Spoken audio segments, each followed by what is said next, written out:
Welcome back to the channel. My name's Brian Kingsbury. Have you ever started listening to a song and thought, man, that doesn't make any sense, but I love it? Well, we got a video for you today. 15 songs that make absolutely no sense, but we love them anyway. Music has a magical way of connecting with us, even when the lyrics leave us completely baffled. Some songs become cultural phenomena despite or perhaps because of their bewildering wordplay. From psychedelic experiments to international gibberish, these tracks prove that sometimes the most confusing lyrics create the most unforgettable tunes. First up is Beck's hit song Loser, a slacker anthem that catapulted Beck to stardom with its bizarre Spanish phrases, random cultural references, and the unforgettable self-deprecating chorus. The song's stream of consciousness style perfectly captured the disaffected Generation X mindset. Beck reportedly improvised many of the lyrics in a single take, creating a collage of disconnected images that somehow form a cohesive emotional experience. Lines about dog food stalls and getting crazy with Cheese Whiz shouldn't work together, but somehow they do. The track's blend of folk, hip-hop, and alternative rock created a unique sonic landscape that matched its lyrical unpredictability, cementing its place in 90s cultural history.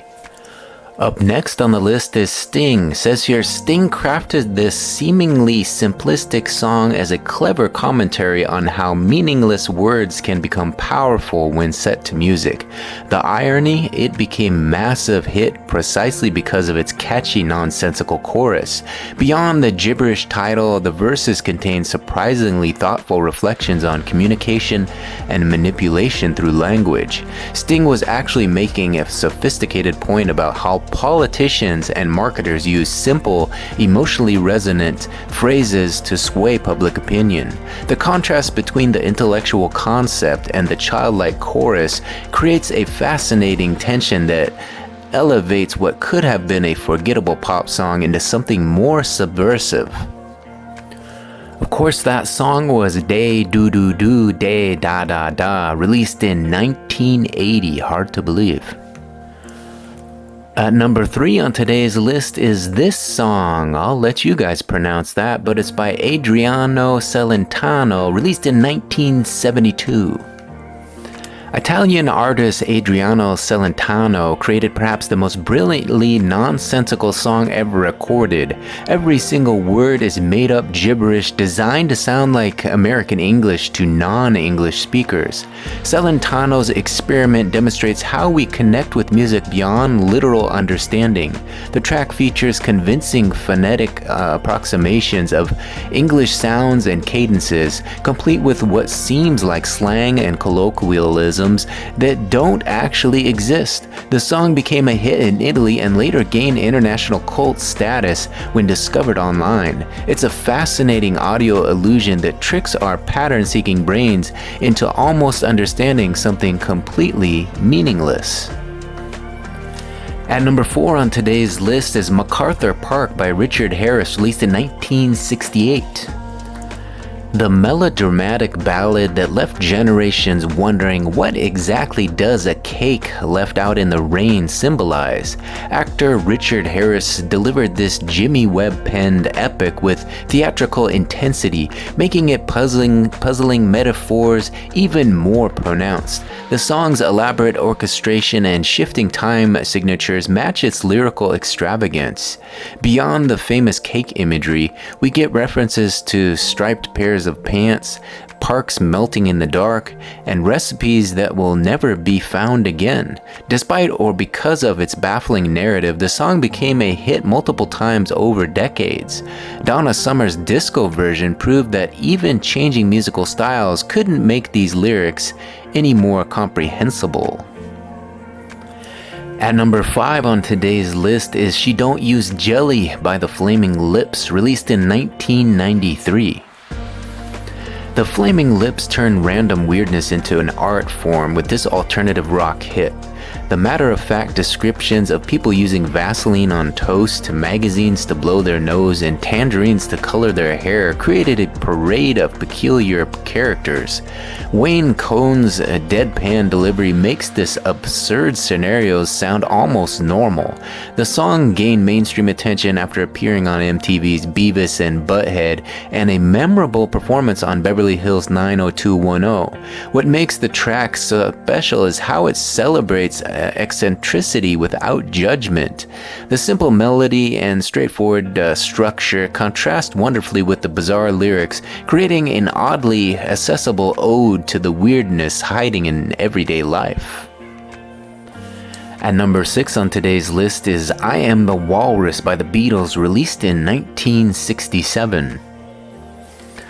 John Lennon's deliberate dive into absurdity remains one of music's most beloved head-scratchers. Written partly to mock those obsessively analyzing Beatles lyrics, the song blends nursery rhymes, literary references, and pure nonsense into a psychedelic masterpiece. The infamous "Goo Goo Good Jube" line and declarations about being an Eggman have spawned countless interpretations over the decades. Lennon later admitted that he was amused by fans' attempts to find profound meaning in what was essentially creative gibberish. The track's surreal production perfectly complements its bizarre lyrics, creating an immersive experience that somehow feels meaningful despite making absolutely no logical sense. At number 7 on today's list is Blue Da Ba Dee by Eiffel 65, released in 1999. This Euro dance sensation took over radio stations worldwide with its hypnotic repetition of nonsensical syllables. Beyond the infectious chorus, the verses describe a man who's literally blue, with a blue house, blue windows, blue Corvette, and even a blue girlfriend. The vocoder-heavy production adds to the alien quality of the lyrics. Many listeners misheard the chorus as "I'm blue, if I was green I would die," or other creative interpretations, adding another layer of confusion to an already puzzling song. Despite being widely mocked as a one-hit wonder, the track has enjoyed remarkable staying power through remixes, samples, and nostalgic playlists. Its simple, color-focused absurdity somehow captures late 90s electronic pop perfectly. At number 8 on today's list is The Chicken Song by Spitting Image, released in 1986. British satirical puppet show Spitting Image created this internationally ridiculous parody of mindless summer holiday songs. The instructions to hold a chicken in the air and stick a deck chair up your nose were deliberately crafted to mock formulaic pop hits. Ironically, the song became a legitimate #1 hit in the UK. The catchy melody and silly dance instructions, "wave your arms around as if you just don't care," struck a chord with listeners who embraced its self-aware stupidity. The track remains a brilliant example of parody becoming as successful as what it's mocking. Its legacy lives on as both a nostalgic novelty hit and a clever commentary on the cookie-cutter nature of commercial summer anthems. At number 9 on today's list is Around the World by Daft Punk, released in 1997. French electronic duo Daft Punk took minimalist lyrics to an extreme with this dance classic. The title phrase "Around the World" is repeated exactly 144 times without variation, creating a hypnotic mantra that becomes one with the pulsing beat. The robotic vocal delivery transformed the simple phrase into something almost instrumental. What should be mind-numbingly repetitive instead becomes meditative and compelling, demonstrating how context and delivery can transform even the most basic lyrics. The genius lies in the song's self-referential nature. As the track circles through global dance floors, the words themselves travel around the world. Sometimes the most straightforward approach creates the most effective statement. At number 10 on today's list is Summer Girls by LFO, released in 1999. The the ultimate 90s time capsule packed with a random cultural references that have absolutely no connection to each other. One moment we're hearing about Abercrombie and Fitch, then suddenly Chinese food makes the singer sick, followed by mentions of Michael J. Fox, Cherry Coke, and William Shakespeare. Lead vocalist Rich Cronin admitted he wrote the lyrics as a joke, never expecting them to become a legitimate pop hit. The boy band's breezy delivery of these disconnected thoughts somehow creates a nostalgic summer vibe despite making zero narrative sense. The song perfectly captures that late 90s era when pop culture references were beginning to replace storytelling in mainstream music. Its randomness feels almost like an early version of internet meme culture set to a catchy beat. At number 11 on today's list is Oobla Dee Oobla Da by the Beatles, released in 1968. Paul McCartney's cheerful nonsense phrase became the foundation for this divisive Beatles track. John Lennon reportedly hated the song, calling it Paul's granny music, while fans either adore its bouncy simplicity or consider it the band's worst recording. The made-up expression Oobla Dee Oobla Da came from Nigerian conga player Jimmy Scott, who used it as a catchphrase. While the song tells a relatively straightforward story about market vendor Desmond and his wife Molly, the chorus remains delightfully meaningless. The track's Caribbean-influenced rhythm and playful tone represented McCartney's interest in music hall traditions. Despite its polarizing reputation, its infectious melody has made it one of the band's most recognized songs. At number 12 on today's list is Mana Mana by Piero Umiliani, released in 1968. Few realize this iconic nonsense song originally appeared in an Italian documentary about Sweden's adult film industry. Composer Piero Umiliani created the infectious tune featuring gibberish vocals that found unexpected immortality through the Muppets. The call-and-response pattern between the deep-voiced mana mana and the high-pitched doo-doo doo-doo-doo creates an earworm that nearly impossible to dislodge. Despite containing no actual words, the song communicates a sense of playful mischief that transcends language barriers. Its journey from adult documentary to children's television demonstrates how pure musical joy can transform a song's meaning entirely. The melody's universal appeal proves meaningful lyrics aren't always necessary for musical connection. At number 13 on today's list is by Crash Test Dummies, released in 1993.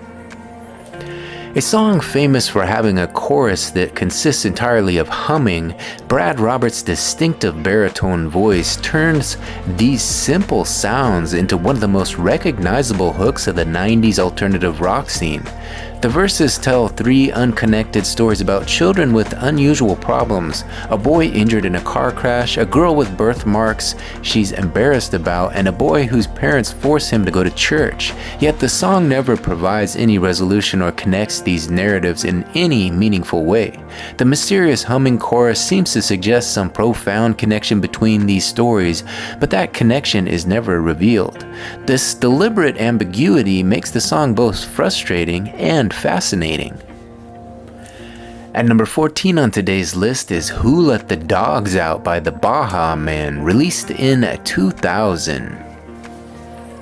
The eternal unanswered question of the early 2000s pop culture: who indeed let those dogs out? This Trinidadian soca song, repurposed by the Baha Men, became an inescapable anthem despite lyrics that made very little sense beyond the repetitive chorus. Originally written as a feminist response to men catcalling women, with the dogs being the disrespectful men, this context was completely lost in the song's global popularity. Instead, it became associated with sports events, children's movies, and any situation requiring generic excitement. The track's staying power is remarkable considering most people only know the 5-word chorus. Those barking noises invaded global consciousness and refused to leave, proving that sometimes nonsense is more memorable than meaning. And finally, the last song on today's list is Friday by Rebecca Black, released in 2011. The internet's favorite musical punching bag achieved immortality through lyrics that state the painfully obvious. Rebecca Black's auto-tuned explanation that yesterday was Thursday, today is Friday, and tomorrow is Saturday created an unintentional masterpiece of banality. The song's earnest description of routine activities like eating cereal, catching the bus, and deciding where to sit became instantly mockable. Yet there's something almost avant-garde about these lyrics, so deliberately devoid of metaphor, emotion, or subtext. Despite the initial ridicule, Black showed remarkable resilience in handling her viral fame.